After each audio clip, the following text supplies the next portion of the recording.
देखो third case है, goods Saint on approval basis. अगर आप गुड्स को अप्रूवल बेसिस पे बेचते हैं, मींस मिस्टर ए है, उसने यहाँ पे किसी ऑटो वाले को बोला कि 1000 यूनिट्स इसमें डाल दे, कस्टमर्स को ले जाके दिखानी है। अगर किसी कस्टमर को पसंद आ जाती है तो उसे उसी टाइम सेल कर दिया जाता है। अगर उसे पसंद नहीं आती है, means customer didn't accept, then in such case वो वापस से क्या आ जाता है, सप्लायर के पास वो गुड्स रिटर्न हो जाता है।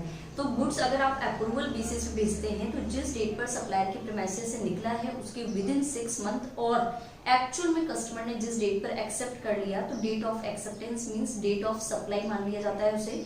तो डेट ऑफ सप्लाई यानी एक्चुअल में जिस डेट पर सप्लाई हो गई, या आपने जिस डेट पर सप्लायर के प्रीमाइसेस से इशू किया है, सप्लायर के यहाँ से रिमूव हुआ है, उसके विद इन 6 मंथ जो दोनों में से पहले हो जाए तब तक आपको यहाँ पर क्या कर देना है, इनवॉइसिंग इशू कर देना है। क्लियर है। नेक्स्ट हम बात करते हैं सर्विसेज के केस में। देखो सर्विसेज के केस में केवल 2 तरह की सप्लाई होती है, एक होती है नॉर्मल सप्लाई, एक होती है कंटिन्यूस सप्लाई। सर्विसेज के केस में गुड्स, जैसे गुड्स को तो हम सेंट ऑन अप्रूवल भेज सकते हैं, बट सर्विसेज के केस में ऐसा पॉसिबल नहीं होता है। तो सर्विसेज के केस में या तो नॉर्मल सप्लाई होती है या कंटिन्यूस सप्लाई होती है।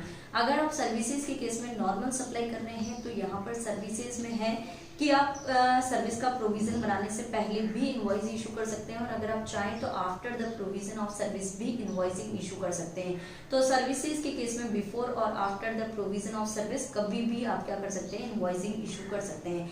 बट अगर आप सर्विसेज देने के बाद अगर इशू करना चाहते हैं तो उसमें एक टाइम लिमिट आपको फिक्स कर देते हैं। ऐसा नहीं कि आप कभी भी इशू कर दूं, तो ऐसा नहीं है। अगर आपने सर्विसेज दे दी है तो उसके बाद गवर्नमेंट बोलता है कि एक टाइम लिमिट क्या है, टाइम लिमिट है कि अगर आप नॉर्मल पर्सन हो, नॉर्मल सर्विस प्रोवाइडर हैं, तब तो आप यहाँ पर with in 30 days after completion of service, जिस डेट पर आपने सर्विस कंप्लीट कर ली उसके 30 दिन के अंदर अंदर आप क्या कर देना, इनवॉइसिंग इशू कर देना। बट अगर आपकी कोई इंडस्ट्री है, बैंकिंग इंडस्ट्री है, इंश्योरेंस इंडस्ट्री है, या एनबीएफसी में अगर आप एंगेज्ड हैं, इस तरह के सर्विस प्रोवाइडर हैं, तो आपको 30 डेज की जगह 45 डेज का टाइम लिमिट दिया जाता है। मीन जिस डेट पर आपने सर्विस कंप्लीट करी है उसके 45 डेज में आप इनवॉइस रेज कर सकते हैं। क्लियर है। तो यहाँ पर नॉर्मल सप्लाई की बात करते हैं। सर्विसेज के केस में तो सर्विसेज में आप कभी भी इशू कर दो, सर्विस देने से पहले या बाद में, बट बाद में करते हो तो 30 दिन और 45 डेज का टाइम लिमिट है। क्लियर है। नेक्स्ट हम बात करते हैं second, continuous supply of services. अगर आप सर्विसेज को कंटिन्यूस बेसिस पे सप्लाई करते हैं, कंटिन्यूस बेसिस पे सप्लाई करने का मतलब, जैसे एक एग्जांपल लेते हैं, हमने कोई बिल्डिंग बनाने का कॉन्ट्रैक्ट दिया है, तो आप मुझे बताओ whether it is practically possible to complete the building within the 2 or 3 months? No, it will continue on at least for the 3 month और more month. Means continuous supply of services तभी मानी जाती है जब कोई सर्विसेज लगातार आप 3 महीने या उससे ज्यादा समय के लिए देते हो, then that services is treated as continuous supply of services. तो कंटिन्यूस सप्लाई ऑफ सर्विसेज के केस में आपके पास टोटल 3 सिचुएशंस होती है इनवॉइस इशू करने के लिए। क्लियर है। तो देखो कंटिन्यूस सप्लाई ऑफ सर्विसेज में पहली सिचुएशन, जैसे मैंने कोई बिल्डिंग बनाने का कॉन्ट्रैक्ट दिया है और मैंने कॉन्ट्रैक्टर को बोल दिया कि हम पेमेंट का एक ड्यू डेट आपको फिक्स कर रहे हैं कि हम इस पर्टिकुलर डेट पर, जैसे 15 दिसंबर 2020 को हम आपको 25% पेमेंट कर देंगे, 15 मई 2021 को हम आपको 50% पेमेंट कर देंगे। मीन्स हमने यहाँ पर पेमेंट का ड्यू डेट फिक्स कर दिया है। तो अगर कभी भी पेमेंट का ड्यू डेट फिक्स कर दिया तो इस ड्यू डेट तक आपको क्या कर देना है, इनवॉइसिंग रेज कर देनी है। तो ड्यू डेट तक या उससे पहले आप क्या कर दो, इनवॉइसिंग रेज कर दो। क्लियर है। सेकंड, अगर कंटिन्यूस सप्लाई ऑफ सर्विसेज में सेकंड सिचुएशन है कि अगर आपने पेमेंट का कोई ड्यू डेट फिक्स नहीं किया, उसको बोल दिया कि बिल्डिंग जितनी कंप्लीट होगी उसके बेसिस पे हम आपको पेमेंट करेंगे। मींस आपने बोल दिया कि अगर बिल्डिंग 25% कंप्लीट होती है तो हम आपको 25% पेमेंट कर देंगे, बिल्डिंग 50% कंप्लीट होती है तो हम आपको 50% पेमेंट कर देंगे। Means payment is based on the completion of an event. तो आपका पेमेंट किस पे बेस्ड है, उस बिल्डिंग के कंप्लीशन पर बेस्ड है। तो अगर आपका payment completion to an event पर बेस्ड है तो वो इवेंट जिस डेट पर कंप्लीट हो रहा है उस डेट तक या उससे पहले आपको क्या कर देना है, इनवॉइसिंग रेज कर देनी है। क्लियर है। थर्ड सिचुएशन, अगर आपने ना तो पेमेंट का ड्यू डेट फिक्स किया है और ना ही इवेंट कंप्लीशन के ऊपर आपका पेमेंट बेस्ड है, तो इस केस में एक्चुअल में जिस डेट पर सप्लायर को पेमेंट आता है उस डेट तक उसको इनवॉइसिंग क्या कर देना है, रेज कर देना है। मींस एक्चुअल पेमेंट की डेट तक या उससे पहले उसको क्या कर देना है, इनवॉइसिंग रेज करना है। क्लियर है यहाँ तक। नेक्स्ट यहाँ पर हम बात करते हैं manner of issue of invoice. Invoice जब भी आप इशू करेंगे तो कितनी कॉपीज में करेंगे। देखो गुड्स के केस में कभी भी इनवॉइस इशू होगा तो 3 कॉपी में होगा। ओरिजिनल कॉपी जो होती है वो हमेशा रेसिपिएंट के पास जाएगी, और सेकंड जो डुप्लीकेट कॉपी होती है वो ट्रांसपोर्टर के पास जाती है, और ट्रिप्लीकेट कॉपी सप्लायर के हैंड्स में रहती है। बट सर्विसेज के केस में हमेशा केवल 2 ही पार्टीज होती है, ट्रांसपोर्टर नहीं होता है, एक सर्विस प्रोवाइडर, एक सर्विस रेसिपिएंट होता है।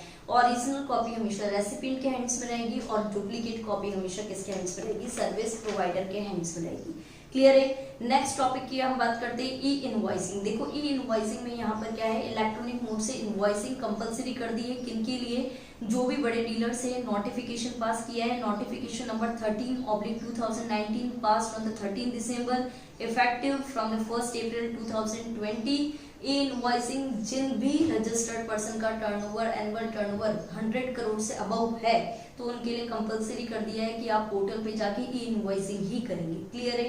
तो पोर्टल से आप जीएसटी पोर्टल पे जाएंगे तो यहाँ पर बहुत सारी ई इनवॉइसिंग के आपको यहाँ पर लिंक दे रखे हैं, वहां पर जाके आप अपनी ई इनवॉइसिंग क्या कर सकते हैं, इशू कर सकते हैं। क्लियर है। नेक्स्ट यहाँ पर है आपका bill of supply. Bill of supply, अगर कोई रजिस्टर्ड पर्सन एग्जम्प्टेड गुड्स या एग्जम्प्टेड सर्विसेज की सप्लाई करता है तो वो टैक्स इनवॉइस की बजाय क्या इशू कर देगा, बिल ऑफ सप्लाई इशू कर देगा। कंप्लीट है यहाँ तक। तो बिल ऑफ सप्लाई कब इशू होती है, एग्जम्प्टेड गुड्स और एग्जम्प्टेड सर्विसेज के केस में। अगर कोई सप्लायर है, अगर वो यहाँ पर टैक्सेबल सर्विसेज भी दे रहा है, एग्जम्प्टेड भी दे रहा है, दोनों साथ में दे रहा है, तो वो tax invoice come bill of supply issue कर देगा। क्लियर है। नेक्स्ट टॉपिक की हम बात करते हैं रिसिप्ट वाउचर।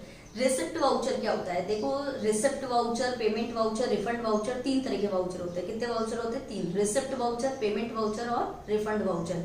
देखो कभी कभी बायर से अपने को एडवांस पेमेंट रिसीव हो जाता है, और एडवांस पेमेंट रिसीव होने पर ना तो हम अभी उनको इनवॉइसिंग दे रहे हैं और ना ही उनको कुछ गुड्स या सर्विसेज दे रहे हैं, उसका केवल अपने पास क्या आ गया, एडवांस पेमेंट आ गया। तो इस केस में हमें एक डॉक्यूमेंट्री उसको प्रूफ देना होता है कि we have received the payment of the buyer. तो इस केस में हम उसको एक रिसिप्ट वाउचर क्या कर देते हैं, इशू कर देते हैं। और अगर पेमेंट आपको कस्टमर से आ गया तो आपको भी आगे गवर्नमेंट को क्या करना है, पेमेंट करना है। गवर्नमेंट को अगर आपको पेमेंट करना है तो किस रेट से करना है, आपको अगर कस्टमर ने नहीं बताया कि मुझे विद इन स्टेट सप्लाई चाहिए या मुझे दूसरी स्टेट में सप्लाई चाहिए, तो आप एक बार IGST पे कर दो, और रेट डिफाइन नहीं है तो 18% के रेट से आप क्या कर दो, एक बार गवर्नमेंट को पेमेंट कर दो। क्लियर है।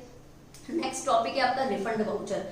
देखो समटाइम्स क्या होता है कि पेमेंट एडवांस आ तो गया, बट उसके बाद हमने उसको सर्विसेज ही नहीं दी, या उसके बाद सर्विस नहीं दे पाए और इनवॉइस भी इशू नहीं किया, तो पैसा तो रिफंड करना है उसको। तो पैसा रिफंड करना है तो आप इनवॉइस इशू मत करो, आप उसको क्या कर दो, यहाँ पर रिफंड वाउचर इशू कर दो। क्या इशू कर दो, रिफंड वाउचर। तो sometimes payment is received but services is not provided और गुड्स इज नॉट सप्लाइड, और इस केस में आपने इनवॉइस भी अगर अभी तक इशू नहीं किया है तो आप क्या इशू करते हैं, रिफंड वाउचर जारी करते हैं। क्लियर है। और नेक्स्ट लास्ट वाउचर जो होता है पेमेंट वाउचर। देखो कभी कभी क्या होता है, रिवर्स चार्ज मैकेनिज्म अप्लाई होता है। रिवर्स चार्ज मैकेनिज्म का मतलब सप्लायर पे नहीं करेगा टैक्स, रेसिपिएंट को टैक्स पे करना है। तो कभी कभी क्या होता है, सप्लायर अनरजिस्टर्ड पार्टी है और रेसिपिएंट क्या है, रजिस्टर्ड है। तो अगर रेसिपिएंट रजिस्टर्ड है तो वो क्या कर देगा, गवर्नमेंट को टैक्स पे करेगा। किसके बिहाफ पर, सप्लायर के बिहाफ पर। तो टैक्स इनवॉइस भी रेसिपिएंट इशू करता है, टैक्स का पेमेंट भी रेसिपिएंट करता है। और जब यहाँ पर रेसिपिएंट सप्लायर को कोई पेमेंट करेगा उस गुड्स के लिए, तो साथ में क्या इशू कर देगा, पेमेंट वाउचर इशू कर देगा। क्लियर है। तो पेमेंट वाउचर कौन इशू करता है, रेसिपिएंट इशू करता है, जिस रेसिपिएंट पे RCM एप्लीकेबल होता है। क्लियर।